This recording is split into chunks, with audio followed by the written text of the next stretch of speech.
Day 2 of Lawn Gate 2019, as my wife likes to call it. Had some rain overnight.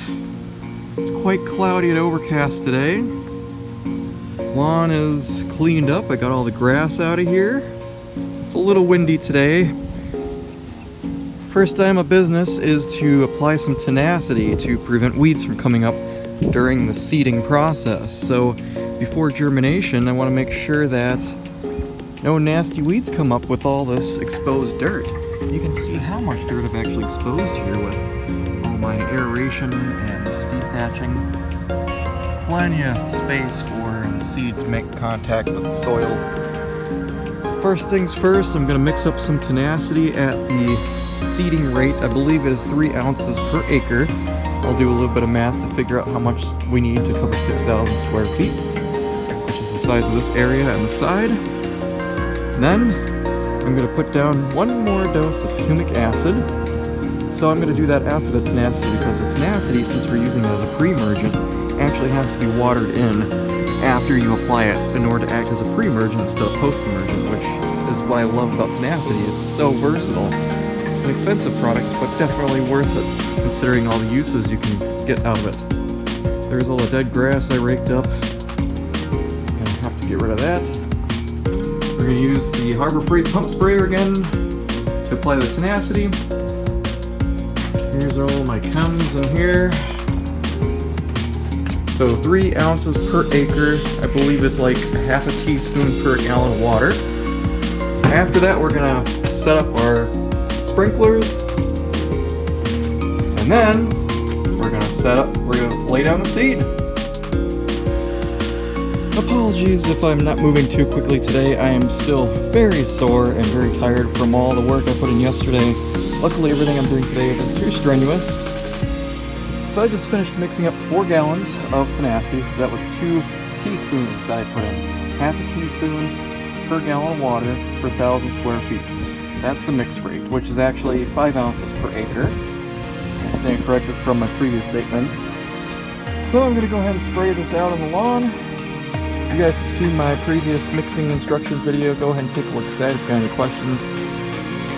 I am wearing pants, shoes, and gloves today, so I'm going to go ahead and get this stuff down, and then we'll get to the fun part, the sprinklers and humic, and then we'll do the seeding.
Anyone will tell you that water is king when it comes to growing grass seed, so this is going to be the most important part here. Remember that 4-way hose end timer that I got, the Melnor hose timer? I'm going to be using that for this project. I'm going to be hooking it up right here. It's got 4 different zones, so I'm going to have 2 zones going this way, 1 going here, and 1 going out to the side here. So I'll show you kind of what my layout is, and it's probably going to be adjusted as I go along and figure out where my bare spots are, where it's not getting so much water. So I'm going to run 1 50-foot hose along the fence here. It's going to end up right here in the corner. And from here, I'm feeding it to 2 25-foot hoses connected to 3 MP rotator nozzles, which have a 13 to 21 foot range. So I'm going to put 2 or 3 right up against the fence here, and it's going to shoot pretty much to the edge of the road. So I'm going to adjust it so that way I get nice even coverage along this entire path here. That should be one zone. Zone 2, I'm going to have a rotor right here, which has a range of about 45 feet, I've noticed, with my testing that I've done. I'll either do a rotor or impact here or somewhere in this area just to cover this whole spot, which it's about 42 feet to the road, so I need to shoot it pretty far. I might do a rotor or possibly an impact underneath the tree here. That should cover like this area and kind of overlap just a little bit. That'll be zone 2. Zone 3, I'm going to put a rotor right there in the corner, and that should throw all the way to the end of the driveway. We'll see how it goes. I might have to add another one at some point. Zone 4, I'm going to put a rotor here and a rotor there by that tree, and that should cover that area in here. It's 52 feet from where I'm standing in this garden here out to the road. And even though those rotors are rated at 80 feet, there's just no way I could reach that. At least with my water pressure, it can't. Maybe your water pressure it could, but it really varies. I could max get about 45 feet out of it, and especially if you want useful droplets, you have to break up the water stream a little bit so that way it doesn't shoot as far, and the even distribution all the way from front to back of the sprinkler. So it's really useful about 35 to 40 feet. So I've got 4 50-foot hoses and 4 25-foot hoses. Sorry for the wind noise, it's pretty windy today, which is probably going to throw off my sprinklers just a little bit. Going into the garage here, I'll show you what I'm working with. Kind of a mess over here. Sorry about that. Too many projects going on. There's one zone here with my impact. I've got 1, 2, 3, 4 rotors.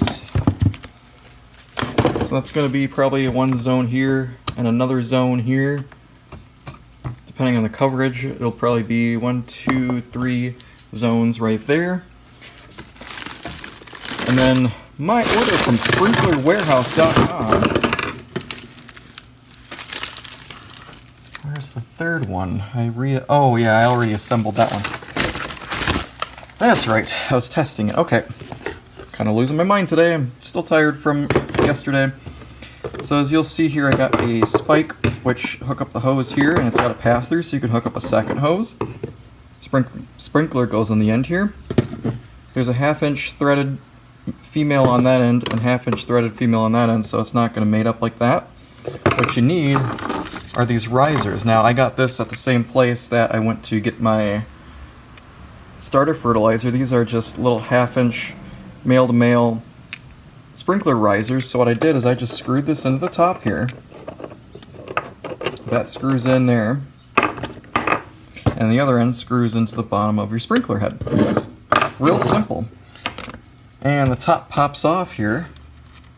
This pops up because it's a pop-up sprinkler, and then you just use this tool. You can see it's kind of got like some teeth on the end there. So that fits around the top here, and you just adjust left and right coverage with that.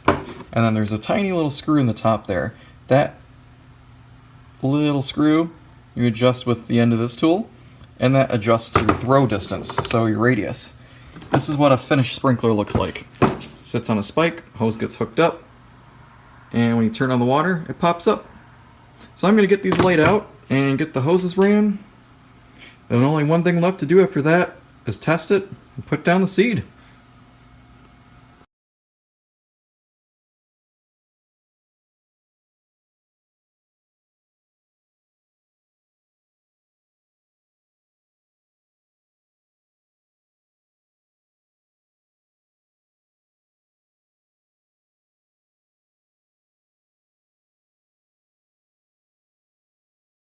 So I've got it more or less laid out. I've got my 3 Hunter MP rotators there, hooked up to a hose going this way. I mismeasured my zones. I don't know what I'm going to do with that one over by the tree. I might have to split it off of another sprinkler somewhere. I'm going to have to figure that out. So zone, I guess 4 would be the MPs. Zone 3 would be here. Zone 2 is that. Zone 1 is way in the corner. Now I just have to program this thing again since I took the batteries out. Got my hoses laid out more or less how I like them, as neat as possible, just to keep them all tight up against the house and out of the way, so that way it doesn't interfere with my seed. So I'm going to go ahead and program that, test this out, mess with the throw, and adjust the sprinklers as needed. And once I get that tested out and in place, time to get the seed down.